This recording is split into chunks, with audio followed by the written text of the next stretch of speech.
Sosyal medya ve dijital medya yalnızca kişilerin bilgi edinme şekillerini değil, aynı zamanda toplumdaki algıları ve kamu söylemini de büyük ölçüde etkiliyor. İlk modülde de ele aldığımız üzere bu etkinin farkında olmak çok önemli. Bilgi düzensizlikleri dijital platformlarda hızla yayılarak toplumsal algıları manipüle edebilir, kurumlara güveni azaltabilir, kutuplaşmayı derinleştirebilir ve kriz anlarında panik ve kaosa sebep olabilir. Bu bölümde sosyal medya ve dijital medyanın toplumsal algıları nasıl şekillendirdiğini inceleyecek ve bu sorunlarla nasıl başa çıkabileceğimizi tartışacağız. Toplumsal algı nedir sorusuyla başlayalım.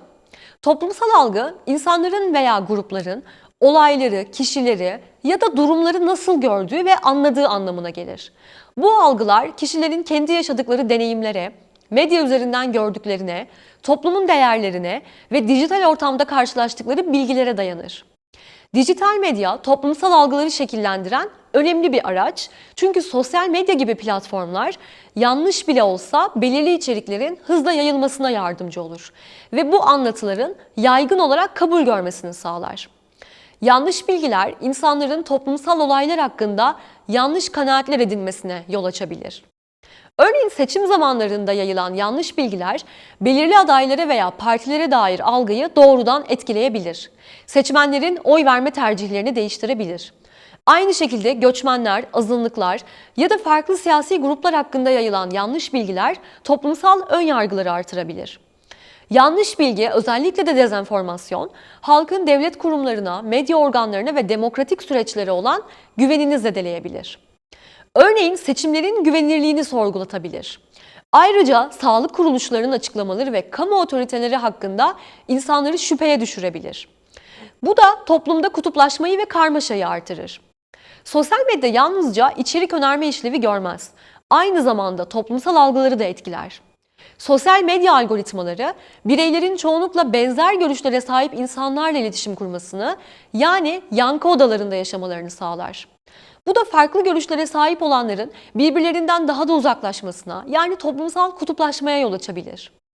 Yanlış bilgi, kriz durumlarında panik ve karmaşa yaratabilir. Özellikle doğal afetler gibi durumlarda doğru olmayan bilgiler halk arasında korkuya sebep olabilir. Bu da kriz yönetimini zorlaştırır ve müdahalelerin etkisini azaltabilir. Sosyal medyada en çok etkileşim alan içerikler genellikle duygusal içerikler. Korku, öfke, umut gibi duygusal içerikler insanları daha fazla etkiler. Çünkü algoritmalar duygusal içerikleri daha fazla kişiye gösterir. Kullanıcılar bu tür içerikleri genellikle doğrulama gereği duymadan paylaşırlar. Sosyal medya, bireyleri içerik paylaşmaya teşvik eden sosyal onay mekanizmalarına sahiptir. İnsanlar sosyal çevrelerinden gelen onay ve etkileşim beklentisiyle içerik paylaşabilirler. Beğeni, yorum, paylaşım gibi etkileşimler yanlış bilgilerin hızlı bir şekilde yayılmasına sebep olabilir. Deepfake gibi yeni teknolojiler gerçek olmayan video ve ses kayıtlarıyla sahte algılar oluşturur. Bu teknolojiler politik figürlerin veya önemli kişilerin itibarını manipüle edebilir ve kamuoyunun görüşlerini etkileyebilir. Aynı şekilde astroturfing de toplumsal destek yaratmaya yönelik sahte kampanyalardır. Bu yöntemle belirli görüşlere geniş toplumsal destek sağlanıyormuş gibi gösterilebilir. Bu tür sahte destekler kamuoyunda çoğunluk görüşü izlenimi yaratır ve toplumsal algıları manipüle eder. Sosyal medya ve dijital medya özellikle bazı alanlarda toplumsal algıları çok güçlü şekilde etkiler. Bunlar arasında seçim süreçleri ve siyasi kampanyalar, sağlık krizleri ve pandemi dönemleri, göçmenler ve azınlık gruplarına yönelik algılar, doğal afetler ve kriz yönetimi süreçleri gibi kritik dönemler bulunur.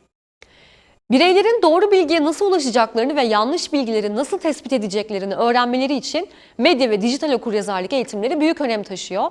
Özellikle gençler ve kız çocukları gibi gruplara yönelik eğitimler bilgiye eşit ve güvenilir erişimi destekler. Ayrıca yanlış bilginin etkilerine karşı bireyleri daha dirençli hale getirmek için psikolojik aşılama yöntemleri kullanılabilir. Bu yöntem insanların manipülasyon taktiklerine karşı önceden hazırlayarak yanlış bilgiyle karşılaştıklarında daha bilinçli tepkiler vermelerini sağlar. Bağımsız medya kuruluşları ve doğrulama platformlarının desteklenmesi de kritik bir öneme sahip. Çünkü bu yapılar hem yanlış bilginin tespit edilmesinde hem de güvenilir bilgi kaynaklarının güçlendirilmesinde önemli bir rol oynar. Yanlış bilgilere karşı insan haklarına dayalı ve gerçek verilerle desteklenen karşı anlatılar oluşturulması yine çok önemli. Farklı görüşlerin bir araya geldiği diyalog ortamları sağlanarak toplumda kutuplaşmanın önüne geçilebilir. Son olarak sosyal medya platformlarında içerik doğrulama süreçlerinin şeffaf şekilde yürütülmesi ve yanlış bilgi içeren içeriklere açık uyarılar eklenmesi de önemli. Böylece kullanıcıların doğru bilgiye ulaşması kolaylaşabilir. Tüm bu başlıkları ve yaklaşımları ilerleyen bölümlerde detaylı şekilde ele alacağız. Buraya kadar öğrendiklerimizi bir düşünelim ve modül 3'e geçmeden önce birlikte düşünmeye devam etmek üzere birkaç soru soralım. Sosyal medya algoritmalarının bizi sadece benzer görüşlere yönlendirmesi toplumsal kutuplaşmayı sizce nasıl derinleştirebilir? Buraya dair siz hangi örnekleri gözlemlediniz? Ayrıca sosyal medyada yayılan yanlış bilgilerin toplumsal algıyı nasıl şekillendirdiğini hiç gözlemlediniz mi?